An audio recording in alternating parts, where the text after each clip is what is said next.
Eu sou Marcela, de Vitória, Espírito Santo, Brasil. Estou com muita alegria participando do Gemini Cult 2025 e sou doutoranda do programa de doutorado profissional em Educação da UFES, sou mestre em Ensino de Humanidades e bacharel em Serviço Social e Biblioteconomia, e atualmente estou cursando a graduação em Letras Português também. E tenho sido integrante, nos últimos tempos, do projeto de extensão Narrativas de Nossa Terra, entre palavras, vozes e imagens, de produção de lendas capixabas, da Universidade Federal do Espírito Santo, em parceria com o grupo de investigação Thales, da Universidade de Valência, na Espanha. Muito alegria de participar desse projeto. Eu atuo como bibliotecária na rede municipal de Vitória, Espírito Santo, numa escola, essa escola que eu estou agora, na biblioteca. Há 18 anos já eu trabalho na biblioteca. E eu tenho trabalhado a incentivo à leitura de forma diferenciada, com música, com hip hop, com arte, incluindo desenho, dobradura, pintura, outras atividades também aqui na biblioteca, de forma a fazer uma leitura, a biblioteca um espaço não tão silencioso. A partir dos estudos do mestrado, eu tenho já, antes de entrar no mestrado, já tinha uma trajetória profissional nessa mesma visão de biblioteca diferenciada. E quando eu entrei no mestrado, o aporte teórico que eu estudei apontou para a literatura como forma de interação. E o Ezequiel Teodoro da Silva, ele aponta três concepções interacionistas da leitura. Primeiro, que ler é interagir. É nessa interação que o leitor recria e dinamiza o seu repertório. A segunda, ler é produzir sentido. A riqueza do texto evoca múltiplos sentidos, às vezes até surpreendentes. E ler é compreender e interpretar. Toda leitura tem em si um projeto de compreensão e um processo de interpretação. O objetivo da minha fala hoje, do meu momento aqui, é demonstrar a importância da biblioteca escolar para colaborar nesse enriquecimento do repertório do leitor. Esse repertório que é uma espécie de arquivo, que ele busca referências anteriores e interiores de leitura para auxiliar na compreensão de cada novo texto. E cada experiência de conhecimentos interiores da língua torna a leitura uma nova escrita, colocando o ato de criação não somente na escrita, mas na leitura. E ao ler, o leitor produz significação e se constrói como leitor. Tudo começou com um poema chamado Aula de Leitura, de Ricardo Azevedo.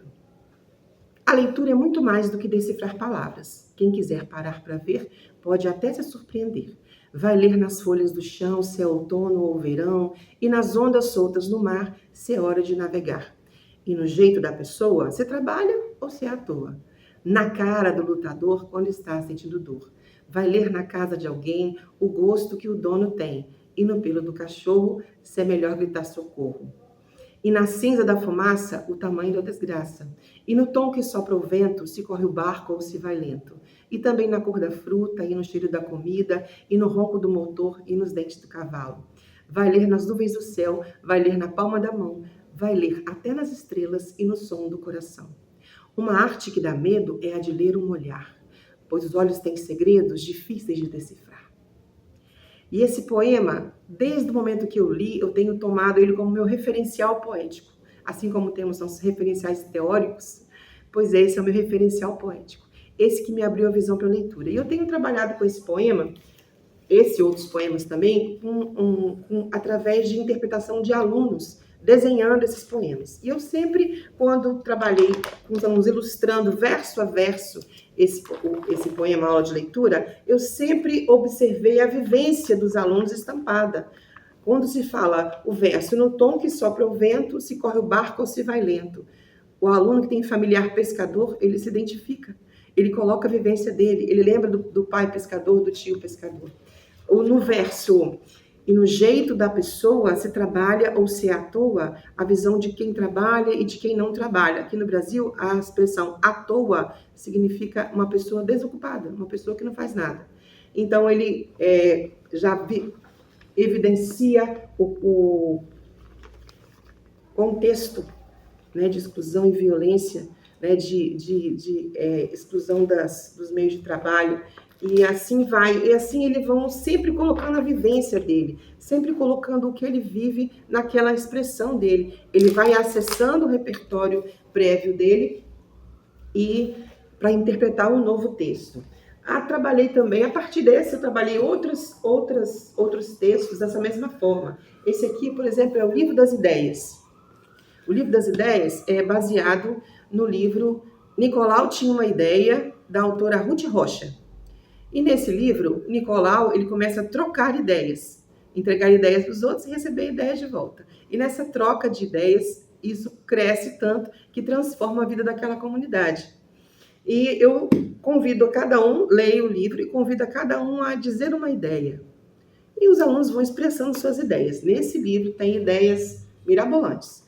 Desde planos para o futuro, o que ele quer ser quando crescer, planos para hoje mesmo, que ele vai brincar mais tarde, ou um pensamento fantástico, queria ser um super-herói, invenções. Minha ideia é fazer um carro com rodas e uma caixa de papelão. E outras coisas aparecem também. Como eu estava dizendo sobre o repertório prévio, ele acessa o repertório prévio para entender o novo texto. Quando eu interpretei isso, pedi para eles interpretarem isso, esse aluno aqui escreveu assim: a minha ideia é ter um pássaro de fogo. Pássaro de fogo é uma lenda do Espírito Santo que explica a origem de duas montanhas aqui do Espírito Santo. E nessa história tem um pássaro de fogo, tem tribos rivais, tem um casal apaixonado. E eu tinha contado essa história há um tempo atrás, e ele expressou essa história aqui no livro, mostrando que ele acessou o repertório, que aquela história que eu contei, a lenda capixaba, se tornou repertório dele. E ele acessou esse repertório para expressar uma ideia. E também isso em relação à leitura de mundo, porque o poema Aula de Leitura, ele fala sobre a leitura do mundo, né? Da natureza, das pessoas, do outro e de si também.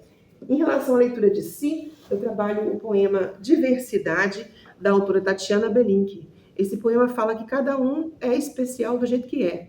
Ele diz assim: cada um na sua e não faz mal, diversidade é que é legal. Se fosse tudo igualzinho, ia ser muito chato. E nesse poema eu trabalho com os alunos, compus até uma canção também para esse poema. Trabalho com versos sobre diversidade, sobre bullying, sobre autoestima, né, e com os alunos. E convido cada um a participar do meu livro da diversidade com seu autorretrato. Tem centenas e centenas de desenhos desde 2011 aqui nesse livro, de alunos expressando a sua beleza, as suas características. Esse movimento de leitura de si, ele traz às vezes um certo incômodo. A busca do lápis de cor, do tom da pele, pode trazer um certo incômodo, pode trazer uma certa dúvida. O aluno começa a olhar para si mesmo, isso às vezes traz um movimento, né, que pode ser difícil de lidar. Já tive casos de crianças negras que se desenharam louras. E eu conversei: você é tão linda, olha seus olhos negros, que lindo, seu cabelo, que cabelo maravilhoso. Desenha lá você, do jeito que você é tão linda. E ela volta com um desenho bem pequenininho. E essa leitura de si, às vezes ele reage com muita autoestima. Eu tive aluno que falou assim: professora, posso pintar a minha cor? Falei: claro, pinta, bem bonito, capricha.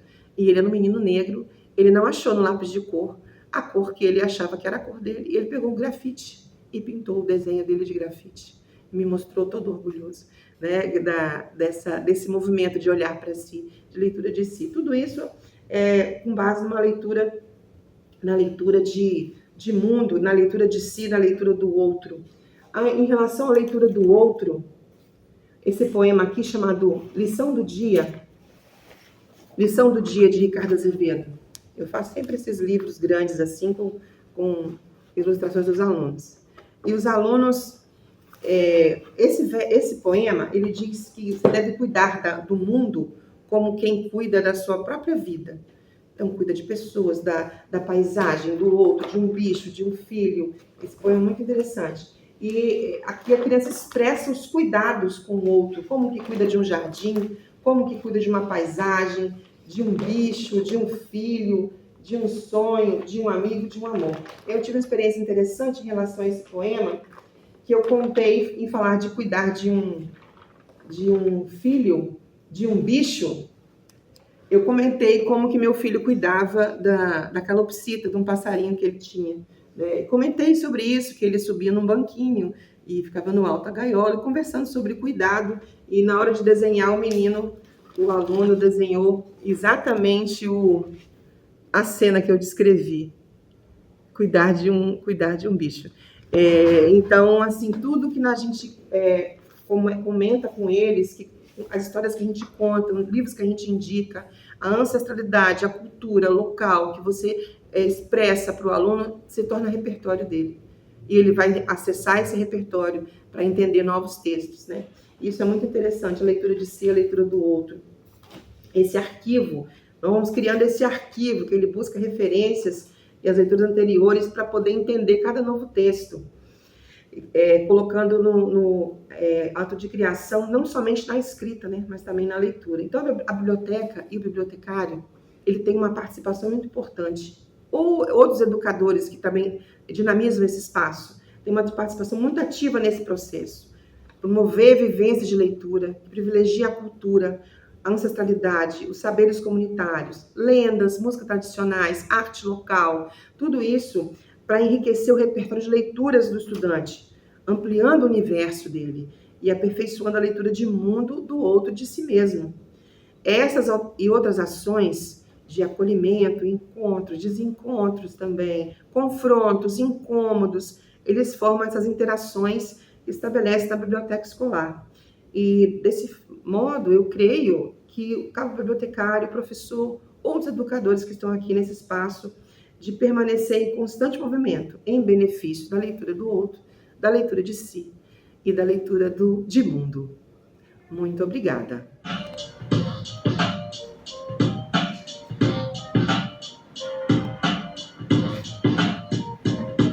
Cuidar da vida, cuidar do mundo, cuidar da vida, cuidar do mundo,